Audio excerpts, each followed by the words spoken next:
Secular means धर्मनिरपेक्ष.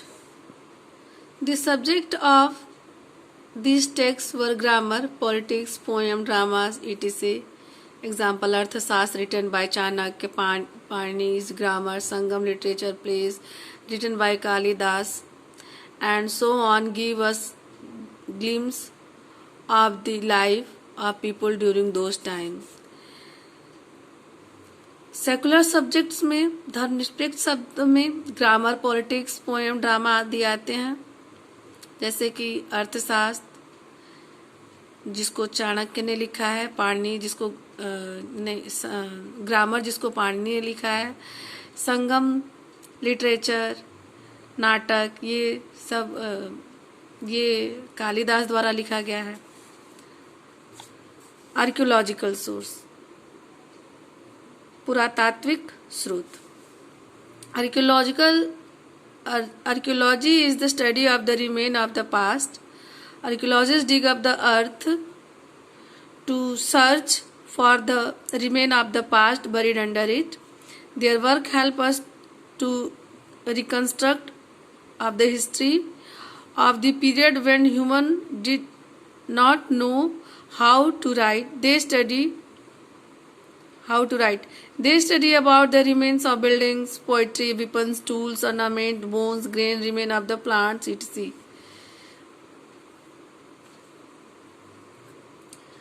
Archaeology अतीत के अवशेषों का अध्ययन है.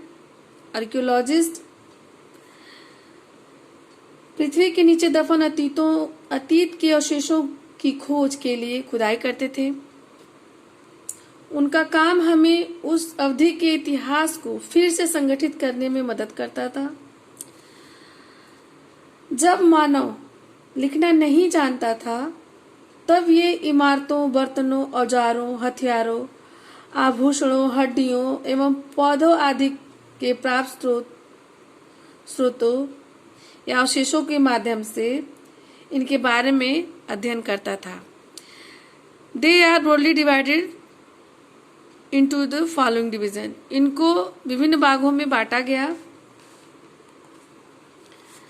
जैसे inscription, coins, monuments, artefact, other miscellaneous object like remain of plant, bones of animals, charred grain, weapon, pieces of stones, etc.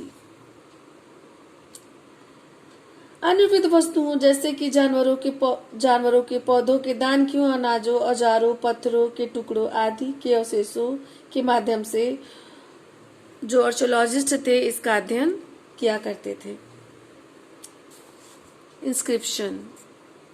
Inscription means शिलालेख.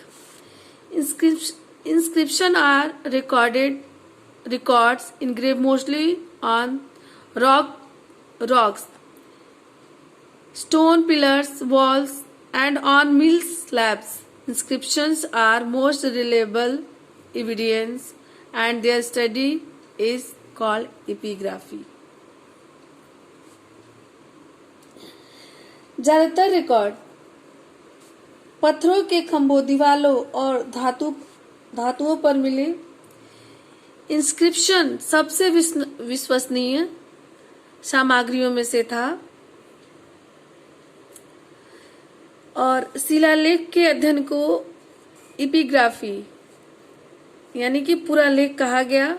Most of the inscription have survived as they were written on hard surface.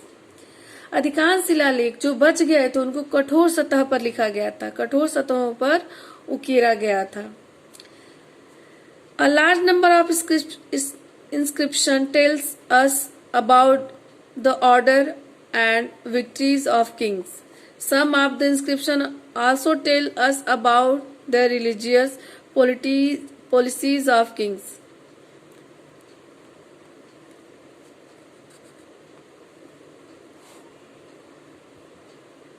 शिलालेख बड़ी संख्या में हमें राजा के जीत और उनके शासन के बारे में बताते हैं.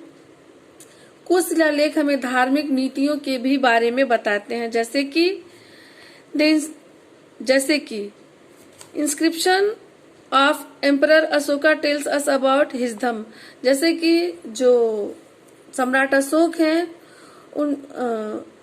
उनके धम्म के बारे में बताता है। Most of the inscription that are found are written in Prakrit, Pali, Brahmi, Sanskrit, Telugu and Tamil. Among of the inscription found those of Ashoka by forgive the best description of his. अधिकांश शिलालेख जो पाए गए थे उन्हें प्राकृतिक, ब्राह्मी, तेलुगु, तमिल आदि में लिखे गए। शिलालेखों के विवरण में पाया गया है कि अब तक के जितने भी शासक हुए हैं उनमें अशोक का शासनकाल सर्वश्रेष्ठ विवरण देता है। Coins.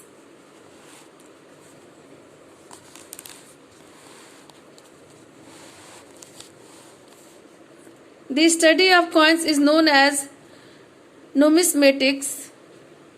The thousands of ancient Indian coins have been discovered. Coin enable us to understand the ruler of extent of his rule. Some of the coins are inscribed with dates or the image of king. Metals used in the coins tell about the economic condition of a particular empire and their knowledge of metallurgy.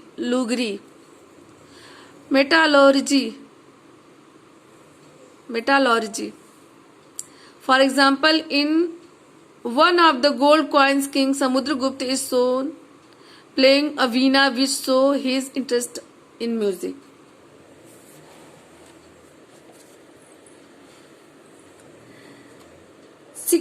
सिक्कों का अध्ययन मुद्रा शास्त्र के रूप में जाना जाता है। सिक्कों का अध्ययन मुद्रा शास्त्र के रूप में जाना जाता है। हजारों प्राचीन भारतीय सिक्के खोजे गए हैं और सिक्के हमें उस समय के शासक सीमा को समझने में सक्षम बनाते हैं। कुछ सिक्कों में राजा की छवि और तिथि अंकित किया जाता था।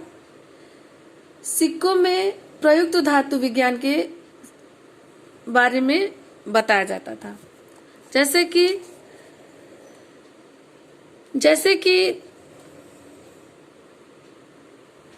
सोने के सिक्कों में राजा समुद्रगुप्त वीणा बजा रहे हैं, जो कि ये दर्शाता है कि उनका जो इंटरेस्ट था संगीत में था।